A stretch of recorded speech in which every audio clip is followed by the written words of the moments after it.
mwedzi 1 wechi2 ndendangwengwa zvokuti kana pabasa pacho handitombokwanisa kana kuti ndigone kuzvitsanangura kana kukanzi patoitwa nyaya kana ikatotaurika nyaya ndiripo ndichitoziva kuti nyaya yakataurwa nandirufu nyaya iyo inotoguma yara kutonzi ndeyangu ndini ndakaita sei ndakazvitaura kana ndikafunga kutengesa ndikatengesa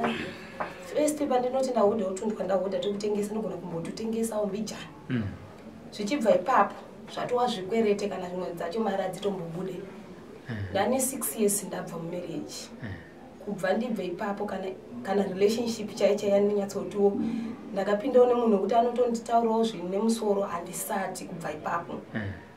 ndadaro ndinorwara zvokuti handisati ndakambopedza mwedzi kubva izvezvi ndane 29 years handisati ndakambopedza mwedzi zvinoita vamwe ndiri strong ndine dambudziko rokuti ndinogona kungomuka ndichinzwa dzungu ndine dambudziko remusoro ndine dambudziko remudumbu zvekuti zvinongokaruka zvangobata kunyanya dzungu nemusoro handisati ndakambopedza kana mwedzi since kubva ndichikura kusvika pa29 years dzandinadzo idzi saka ndatouya pano kuti ndibatsirwawo nasekuru dambudziko irose ndatambura kusvika pandava panapa. Alright. Ndazwa kuti wakatemerwa nyora. Wakatemerwa nani? Anyora ini nangu kutsanangurwa kwazvinoitwa. Okay. Ndine zita randikapuwa ndiri muchechi. Saka zita randikushedzwa izvezvi zviri rekuti Tilder. Ndikatozoripiwa mushure mekunge ndinonzi ndakachema ndiri mucheche kudaro. Ndapuwa zita iroro randikapuwa. Saka pakupuwa zita iroro ndipo panonzi pakatemerwa nyora iyoyo. Kunzwa kwandinozviita inini semunhu wekuti handizive. Ndaraudza kuti pamwe matauro anga wachiita notombotsangana dzimwe nyaya dzekuti mwana anogona kuzoti ini ndiri kuma grade 3 gugu vakauya vakanditi chi tira kukutemera nyora rekatinzwe kuna amai ako nyako kubereka amai tozakatoti amai Tilder ndio zita racho here ramakamupa paakazvarwa. Tilder paakaberekwa akapiwa zita ragogo wake rekuti ani rekuti Jerina ndo zvaita sei pa saka paakapiwa zita iroro mwana akachema ari mwana muchechi paakachema baba wake ndo waenda kuchiwana unokandira akata kuimba ndobva zanzi chi izita rapiwa iroro saka baba wake zita angapiwa nani akapiwa nambuya wake amai baba amai womurume wangu saka apo akabva kwaakati uchinzi chikonzero chezita iroro saka mwana ari kuchema baba wake vakabva wapopota vachiti kubva nhasi zita iroro handisi kurida handisida kuti mwana anga ashedzwe zita ripi iroro saka paakata vanoti mwana akachema zvokuriramba here zvokurirumbidzira kana zvokuita sei chikonzero chakati kuti mwana achipiwa zita obva achema akata dzakati chii akata dzakati mbuya havana kuchena. Alright. Sendo saka vari kuita sei vari kusunya mwana iye kuti achema saka baba wake ndokwakabva wati kubva nhasi handisida kuti mwana wanga achedzwe zita ripi iroro saka ndokuchinjwa kwaakazoitwa sei kwaakazoitwa achizoshedzwa zita rokuti Tilder. Saka akakura sei Tilder? Saka kukura kwaakaita Tilder akakura ane problem yokurwara sekutsanangura kwaari kuita ikoko musoro mudumbu muchesti paakazoti wapinda mumarriage macho imba yake payakazoparara kana akachizoti wada kuzoti awanoimba misikidzoimba kana munhu anenge awirirana naye zvinobva zvangopera akawanawo basa anongowengwa asina chaaita pabasa kana dai pakatonzi pakuda mari anogona kutobvisa mari yokuti apinde kujoina chibasa asi anozongonza aiwewe hatichakudi otopinda chiwangu saka chikonzero chezita iroro kuburikidza nokufamba kwanga achiita sei kwanga achiita achiudzwa kuti wewe wakatemerwa nyora saka nyora iyo ndio ine maproblemu api iwaya yejambwa munyama nokuti imba isamire munhu achida kuakawo imba kuti apinde mumarriage saka chikonzero ndechezita iroro. Baba Tilder wapenyu? Wapenyu vari kumusha. Makambofamba here naTilder muri vatatu amai baba nemwana muchida kuti acheneswe? Kufamba tiri pamwe chete taingoitawo zvomuchipostori izvozvo. Muri pamwe chete here? Mwana ane 29 years. Mukutaura makuriro akaita nematambudziko ari kusangana nawo. Imimi amai nababa munoshushikana nemakuriro anenge achiita mwana wenyu. Makamboita fungo yekuti imimi amai murume nemukadzi nemwana wenyu mofamba naye moti dambudziko itoripedza sei panzve kuti iye arifambira ari ega kubva apinda marriage nokuti aigara kupi kunongo isisi tiri kumusha hatina kumbofamba tiri pamwe chete asi iye kufamba wakwaita aizongofona kuti ndoonawo dziri kupi dziri kuno zvaitika chikonzero chaita kuti imimi nemurume wenyu musafambe nemwana chii muchinzwa kuti ane matambudziko amutoziva kuti iri ijambwa nemunyama zvinogona kunge zvichibva pana zita Jerina isu zvataingoitawo sevanhu tanga tiri kure taingotosa vanhu vanoenda kuchechi taingobvunzirawo dambudziko ripi iro kwese mazvozvo pandiri kuda kufamba kana tiri kufambazve kuti ndava ngonzwa kuti imimi sevabereki pane zvamakaitawo here pakuda kuti kugadzirisa dambudziko remwana wenyu taingoshandisawo munamato ndo zvataiita saka apa mwana akazoti inini zvemunamato zvacho hazvisi kuchinja ndaneta achitofona kupi kumusha baba namai inini ndaneta saka hapana sekuru andiri kunzwa kuti vanoita sei vanobetsera saka dai manditsvagirawo mari kana muchiwana ndisvikewo kupi ndisvikewo kwasekuru saka baba wake waendopa wakazotengesawo mombe mombe yawo ndobva kuti chiendai chiendai nemari ndokuuya kwandikaita inimbo kumusha mandaro saka uri kugara upi Tilder ndikugara kuwadzana izvizvi uri kurarama sei zvandikutaura izvozvo zvokuti ndaita kugara kumba kwekuti ndaibhadhara $70 rent like kuti kana ndawanawo basa ndichitarisira kuti ndokwanisa kubhadharira rent iyoyoyo zvemuboyfriend handirege kuita ndiri kunyipa ndinotoita boyfriend avangangorega kavonyengoni zvokuti handishayo handiregewo puwawo kana $10 $5 zvokuti nindoitawo mabhajeti angu ndichizivawo nhamo yani nhamo yangu saka ndakatozobva pamba pacho pandaitobhadhara rent nekuda kuti ndanda kutokundikana pandatozoenda pe$35 pekuti ndinokwanisa kuti kana ndikahodha pandinotengesa handina mari yandinosevha yekutoti ndinototi ndosevha mari yekutoti ndinonyatsa kuti wowe mari yerendi yechikafu yekudini ndotobhalansisa mesi dzangu maitire yayo andatotaura saka ndomararamira ndingoita saka ndakatombofunga dzimwe pfungwa dzekuti ndiende kumusha but ndikaona kuti pandikabva kumusha muna September last year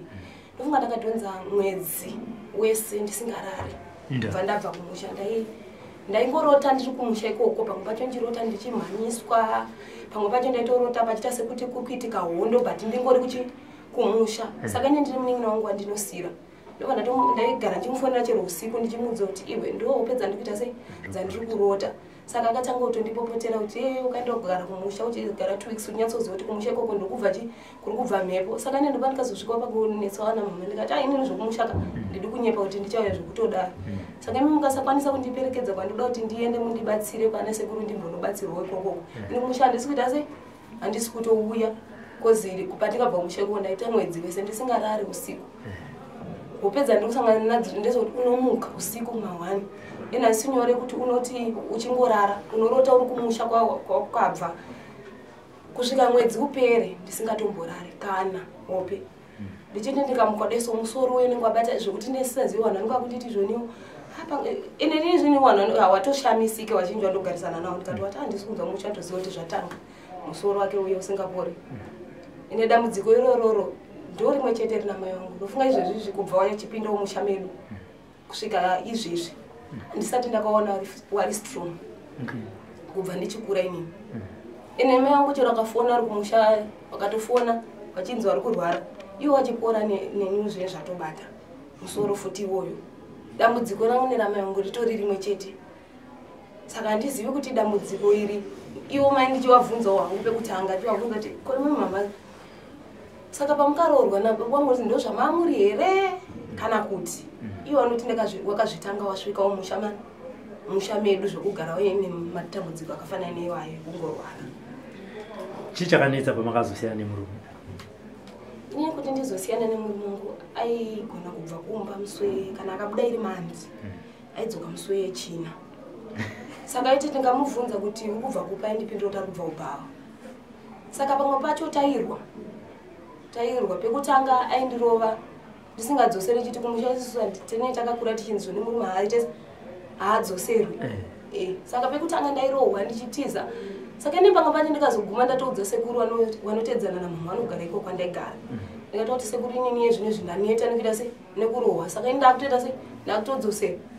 saka pamwe pacho ndaiti ndikarohwa pamwe pacho ndotiza but ndikazoona kuti murume anga kuti vakabuda 3-4 days achiti ari kuenda kubhara kuguma tozonditi nekurware kwangabva anditi mboendai kumusha kwenyu munoita mboendai kumusha kwenyu munorapwa saka paakanditi mboendai kumusha kwenyu kunorapwa ini ndikangomuti izvezvi zvakunditi ndiende kumusha kunorapwa iwo paukandirora wanyatsoziva ndine dambudziko iroro remusoro zvawanyatsotoziva kuti ndikatongudza ini neproblem yemusoro zvikanzi andine zvandikuda kutombogadzirisa saka ipaita ane zvada kutombogadzirisa aida kutounza mukadzi mumwe kumba kozi ini ndikati ndichibvako nhasi sanhasi so mangwana acho ndopa ndikatofonera ndinzi kwatova nemukadzi auya ari kwatete wako saka dhei rechi2 ndopa ndikatodza kuti atouya atowachi mumba mako ndokupararawo pakaita mireji yangu kusvika izvezvi ane 6 years tasiyana mama nemuri ndine vana 2 Tilder haisi nyore kubuda pakamera so kana kuti pachena uchitaura nyaya yako uchati chii kana vana vako kubvunza hama shamwari kuti naiwe shamwari ungaende kunobuda pana Robert uchitaura nyaya yako uchavapindura kuti ini ndichandiri kutsvaga kupona saka yanga mashamwari hama ini ndiri kutongodza kuti ini chandiri kuda kupona kwangu ndoda kugarawo mune zvakanaka haisi nyore pandotogara indotoshedzonzi Tilder wangandonditi titi even mwana wangu wacho mumwe mwana wangu naandonditiwo Tilder dzimwe nguva nokuti handigare nawo ka saka zvinhu zvokuti zvirikutondishungurudza ndiri munhu wekuti ndofanira kunge ndichigarawo mumba chinziwo mainhingi tiri ndiitewo chiremera kana ndikawanawo basa rekuti ndoshandawo ndisangopomerwa mhosva dzekunzi ndinzi nekuti ndoraramira ndichinyara kuti zvinozonzi chiine wanhu nekuti zvinezvi ndakatobuda pachena kutoti inini life yangu igadzirisike kozi ndaneta nelife iyoyo ine ndatoona kuti vabereki vangu vangonosvika mukufa kunyanya mai wangu nekurwara kwavanoita ndikatoona kuti vangonosvika mukufa pasina hapana anozokwanisa kana kufamba neni kozi even baba wangu wacho varipo kudaro pese pandaitoudza waiti ungongonditi zveni ko vanhu vacho kwaunongochishandirwa kwacho havakwanisi here kuti waite go back to center ndo mhinduro dzawaingochase dzawaingondipa baba wangu chaivo saka ini panguva ndikazosvika pakuati koimimi mukanditi ndiende kwandoenda ndikaitirwa go back to center zvikabata hama dzenyu kana kuita sei vakanditi hazvina basa ndikati ko kana munhu wacho akauya mumusha achida kuripa zvikanditeta kuonawo zvekuita chitangira papi tangira ipapo waita go back to center saka hauna mbobvira wakafamba neni baba wangu waitongondipindura mhinduro idzodzo kuti iwe kwari kuibatsirwa kwacho nikoko ingoitirwa chi go back to center kana uchiona nguva mawanawo kwamune muchibatsirwa vanhu vachononga chikuti chii ndikati dambudziko ndiroro rimwe chete ramagara muchiziva Sekuru iyi nyaya yakajeka sekutaura kwatinombeta kuti dzimwe dzenguva vanhu vanenge vachiti munhu auya kwasekuru zvino ari kutaurire nyaya yake ng'anga iyoyo iri kuita se iri kuita zvekutoudzirwa iyo kamaudzirwa ng'anga pena makuwa pena ka nyaya iyi yakanaka ndifunga tikazoita challenge paipai nyaya yesipiwa nekuti handimuna munhu ana achitambura achirwara so sekuru inini ndarwara ndatambura pandidaitwa go back to center hongu toita go back to center but mangwana anokazodzoka futi kuti baba aya nehama dza kuti wakazozvironga sei iwewe kuti uzoita go back to center saka chinhu chandikuda apa ndikuda baba wauye titange basa dambudziko pane mwana pariperi dambudziko pana mai pariperi tifambidzana nebasa nekuti tiite go back to center zvakadai so pasina baba zvinotidetsei because mangwana futi andinoona iwana sipiwa yakazonetsera kuti wesipiwa ukazoenda sei obvunza kuti una chitupa here sipiwa una chitupa andangabvunza ndakutongasana ende akazodzimba akasipiwa unzi ibva ukaita zvinhu zvisina basa da wakatiudza so saka handizivi kuti vaidai kuti sipiwa aramba ave nedambudziko rake here handiti zvakafanira musikana ari kuchera kuti nini sekuru ndatambura ini kana kutomuti daita go back to center tingachitei saka baba ngavauye go back to center tiitange uda go back to center here Tilder inini kufunga kwangu ndekuti go back to center ndoida nechikonzo choti dambudziko iroringai haridzoke here kana ini ndikabatsira nekuti inini ndachingoti chero ndikawana munhu anondibatsira kungondibvisa nyora iyi jambwa nemunyama anyora tokubvisa nhasi jambwa nemunyama izvi zvipere handiti dambudziko irororo harizodzoki here kunyange pana mai wangu akanzi warapwa dambudziko iroro harizodzoke here kana kuenda kune imwe mhuri kozi isusu takaberekwa tiri 6 mumba medu kunyange imba yemunin'ina wangu izvezvizvi haatogari pasi munhu kuti anotofambawo kuti imba yake yacho itonziwo iite se imire. Saka dambudziko rikapera pandiri kana rikanzi rapera pana mai wangu, ko mhuri iri kunditevera mumashure. Kozi vanhu vatiri kunzwa kuti vari kukonzeresa dambudziko hapana akafa wapenyu. Isusu azvikuti danheura zvekuti nhengakonzera mudziko isatitaure saka taita gobekisende tinongorova tanongonyarara. Uri kunzwa kuti vana sekuru. Saka amai Tilder, hanzi nasekuru toda kuti murume wenyu auye pano iro kairo toita sei? Muchitasa murume wenyu anobvuma here kuuya kuti dare ritange apo? Yebasi handiti ka aiwa zvakanaka sekuru zvanzi namai Tilder ndinogona kufonera murume ouya dare riita sei rutangwa. No problem, hakuna dambudziko. Handiti ka Saka mbaba ngavauye titange basi. Wazvinzwa Tilder? Pane zvoda kutaura? Pane zvoda kuwedzera? Kuwedzera ndineni ndinongobatsirwa. Wanonokerwa? Ndaneta. Life yandikurarama haisi kuita. Haisi kundiitira inini ndaneta. Vana ivavo vandikutaura tu ivavo vangara namama. Izvezvi ndakasvika pakuti kutadza kubhadhara fees ivana nokuda kwejambwa iroro ndishaisa kana chekuti ndinoti ichi changu saka ndaneta. Tinokubatsira nhasi nyora tombokupara nyora vanoparwa nyora idzodzo nhasi. Handiti ka vanoparwa nyora upa mushonga umbogeza izvozvo. Handiti ka tinotenda sekuru nekugamuchira. Zvinokudazvo.